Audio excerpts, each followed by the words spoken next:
Chhota Udepur police headquarter ખુટાલિયા ખાતે police જવાનો અને તેમના પરિવારજનો માટે હેલ્થ ચકાસણી કેમ્પ યોજાયો। પોલીસ જવાનો અને તેમના પરિવારજનોની ફિટનેસ જળવાય તેમજ આરોગ્ય સંબંધે ચકાસણી કરવા માટે છોટાઉદેપુર જિલ્લા પોલીસ હેડક્વાર્ટર ખુટાલિયા ખાતે છોટાઉદેપુર જિલ્લા પોલીસ દ્વારા તારીખ 7 જાન્યુઆરીથી તારીખ 9 જાન્યુઆરી વાર્ષિક હેલ્થ ચકાસણી કેમ્પનું આયોજન કરવામાં આવ્યું। સદર કેમ્પમાં તારીખ 7ના રોજ 200 થી વધુ પોલીસ પરિવારના આરોગ્યલક્ષી તપાસ સારવાર કરવામાં આવી। આજરોજ જિલ્લા પોલીસ અધિક્ષક ઇમ્તિયાઝ શેખે વાર્ષિક હેલ્થ ચકાસણી કેમ્પની રૂબરૂ મુલાકાત લીધી। છોટાઉદેપુર જિલ્લાની તમામ પોલીસ પરિવારજનોએ ફિટનેસ સારી રીતે જળવાય અને તેઓ નિરોગી રહે, પોતાની ફરજ બજાવે તેવા હેતુથી જિલ્લા અર્બન હેલ્થ સેન્ટરના સહયોગથી આ વાર્ષિક હેલ્થ ચકાસણી કેમ્પનું આયોજન કરાયું। Bureau report Rehan Patel.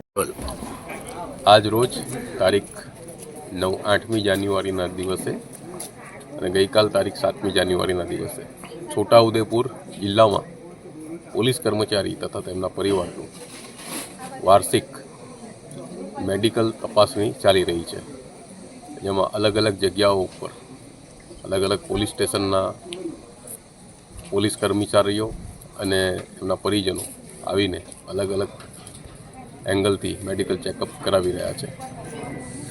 જે મેડિકલ ચેકઅપ તેમની ફિટનેસ અને એમને કોઈ પણ શારીરિક તકલીફ હોય તો તેનું આગોતરું આયોજન કરવા માટે ઉપયોગી છે। અહીંયા છોટાઉદેપુર મુખ્ય મથક ખાતે છોટાઉદેપુર મુખ્ય મથક, Chhotaudepur police station, Rangpur police station, Joj police station અને પાનવડ પોલીસ સ્ટેશનના પોલીસ કર્મચારીઓ અને તેમના પરિવારજનોનું મેડિકલ ચેકઅપ ચાલી રહ્યું છે। ગઈકાલે અહીંયા 200 જેટલા લોકોનું થયું હતું। બોડેલી, સંખેડા, નસવાડી, જેતપુર, કવાંટ તાલુકા મુખ્ય મથક ઉપર ત્યાંના સંબંધિત પોલીસ સ્ટેશનોનું અને તેમના પરિવારજનોનું મેડિકલ ચેકઅપ ચાલી રહ્યું છે। જય હિન્દ।